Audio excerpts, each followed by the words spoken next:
Hello बच्चों, so welcome to शोरा academy. आप पढ़ने जा रहे हो physics with Vaibhav sir.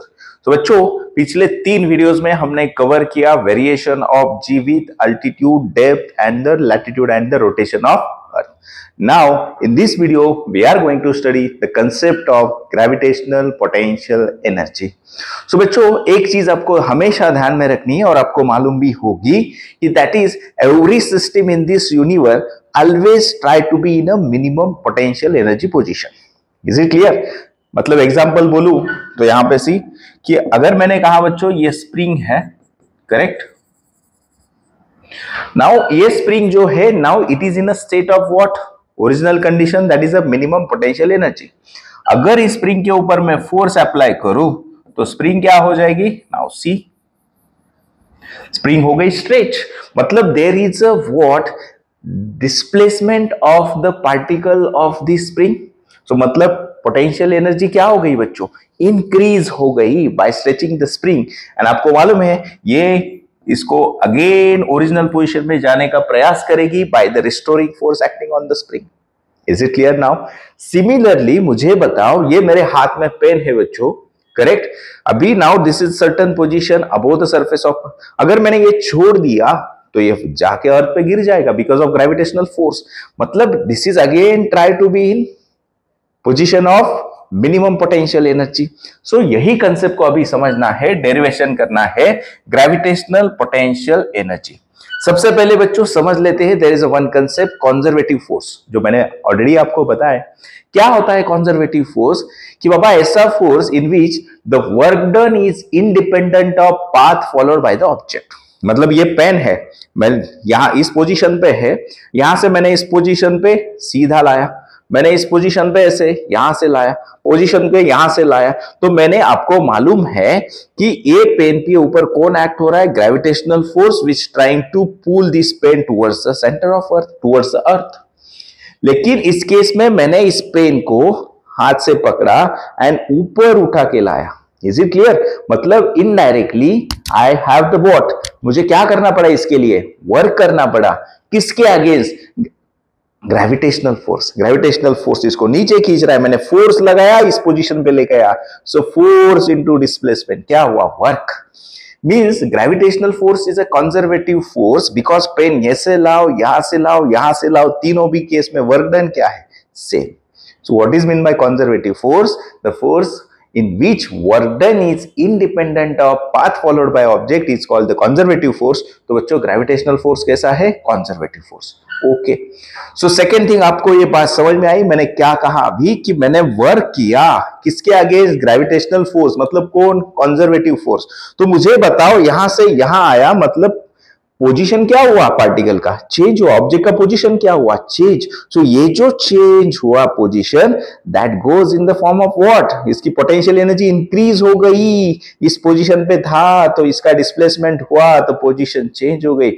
Means what? This work done in displacing the object against the conservative force is equal to increase in potential energy. जैसे spring में potential energy increase हुआ था, वैसे यहां पे अगर मैं अर्थ से ऑब्जेक्ट को उठा रहा हूं अगेंस्ट द ग्रेविटेशनल फोर्स, तो क्या हो रहा है? There is a increase in potential energy and that is called gravitational potential energy.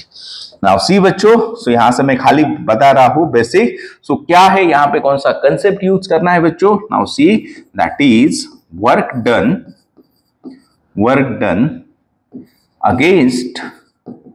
against conservative force, work done against a conservative force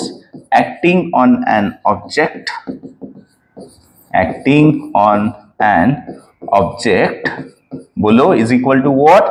Increase in potential energy of object, increase in potential energy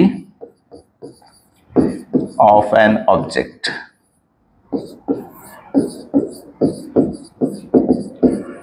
so simple, यहां से आपको ध्यान में आ जाएगा। मैं छोटा diagram, ये अर्थ है बच्चों, ओके, इसके ऊपर ये ऑब्जेक्ट है, करेक्ट। मैं इस पोजीशन पे लेके गया तो इसका डिस्प्लेसमेंट कितना हुआ? मैंने कहा small displacement is a dr बार। इसके ऊपर क्या लगा बच्चों? That is a force, okay, so this force जो है बच्चों, वो ग्रेविटेशनल फोर्स कहां खींच रहा है उसको, डाउनवर्ड, और मैंने डिस्प्लेसमेंट कहां किया, upward, against the conservative force, ऊपर लेके गया। सो यहां पे आप देख रहे हो कि इनिशियल पोजीशन क्या थी, मान लिया that is R I. What is the final position, now see this is the R M. So in displacing the object through the distance small D R, आपको क्या करना पड़ा, वर्क, एंड ये work किस फॉर्म में चला जाता है, increasing potential energy, and that is called gravitational potential energy. अब इसका डेरिवेशन समझते हैं। नाउ सब लोग ध्यान दे दो, जो इक्वेशन राइट किया है बच्चों, can I right in terms of work, that is work done. So actual में होता क्या है, that is delta u is equal to negative of work done in displacing the object. Why the work done is negative? Because you need to do the work against the gravitational force. Is it clear now?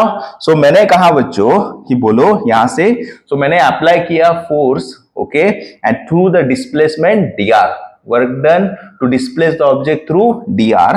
सो यहां पे formula क्या होगा, minus कौन सा force रे, Fg, displacement कितना किया, dr bar, this is the what, so small increase in potential energy du। Is it clear? तो आपको मालूम है यहाँ पे Fg is a gravitational force, dr bar is a small displacement. तो सब लोग बोलो बच्चों, ग्रेविटेशनल डिस्प्लेसमेंट कहाँ किया मैंने ऑब्जेक्ट का, अपवर्ड डायरेक्शन में, dr बार। ग्रेविटेशनल फोर्स कहाँ एक्ट हो रहा है, नीचे, Fg बार। तो एंगल थीटा कितना हुआ रे, 180 डिग्री। अगर मैंने इसको मैग्नीट्यूड फॉर्म में राइट किया तो Fg dr cos theta is equal to du।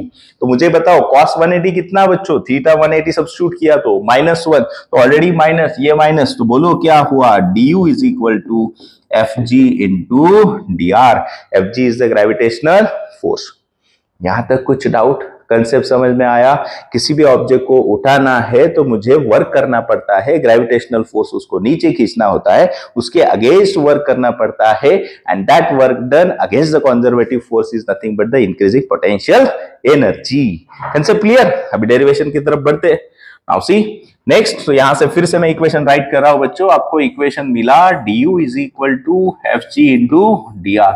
तो सब लोग बोलो, यहाँ पे मैं ग्रेविटेशनल फोर्स का फॉर्मूला लिख रहा हूं, जो यूनिवर्सल लॉ ऑफ ग्रेविटेशन और न्यूटन्स लॉ ऑफ ग्रेविटेशन ने दिया। क्या था रे रिलेशन, जनरल क्या था, G(m1 m2 upon r²). What is r? That is the distance between the centers of two masses. So इस केस में आप लोग मुझे बताओ, G एक कौन है, अर्थ का मास कैपिटल M, दूसरा कौन है, ऑब्जेक्ट जिसका mass small m, and distance between them, centres between them r। Clear? तो यहां पे मैं सब्स्टिट्यूट करता हूं, तो बोलो du का इक्वेशन क्या होगा, so du is equal to that is G(m(m) upon r² into dr। So बच्चों बोलो, मुझे फाइंड करना है that is increasing potential energy, तो इसको इंटीग्रेट करना पड़ेगा। ऑब्जेक्ट कहां से कहां लेके जा रहा हूं, from initial position to somewhere final position. So limit क्या हुए, r initial to r final. Is it clear now? Any doubt? Okay, so बच्चों आपको मालूम है इंटीग्रेशन किसका होगा, वेरिएबल, वेरिएबल कौन यहाँ पे, आर।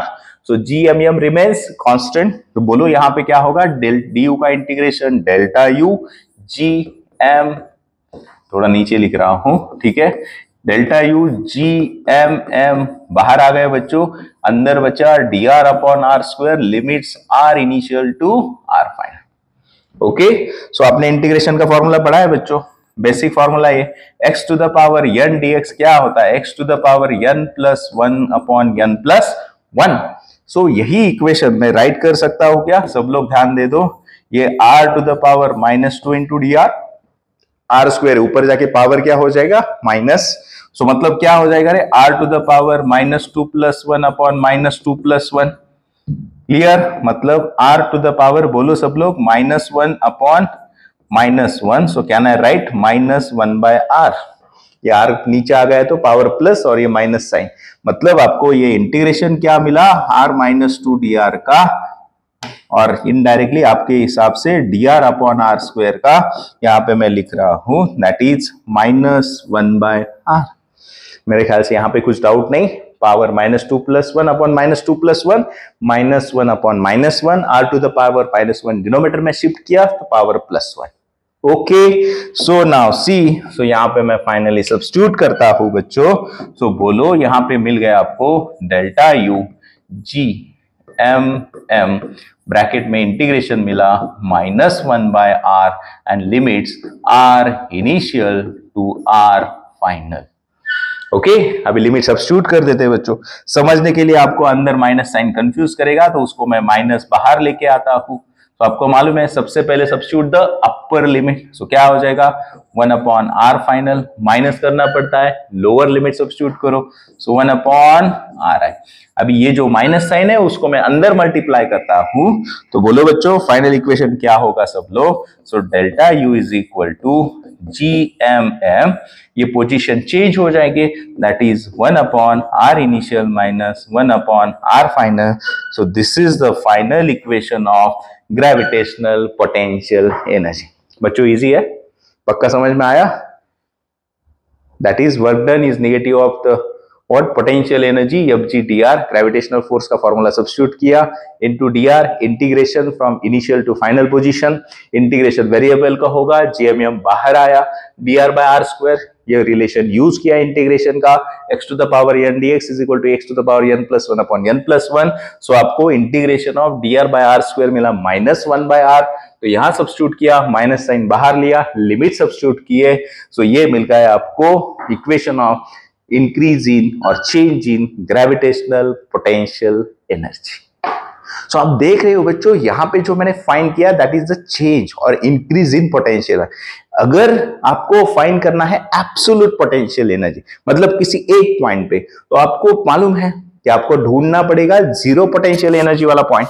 सो आपको मालूम है कि बाबा जब मैं r is equal to infinity बोलूं बच्चों, तो ग्रेविटेशनल फोर्स कितना होगा रे?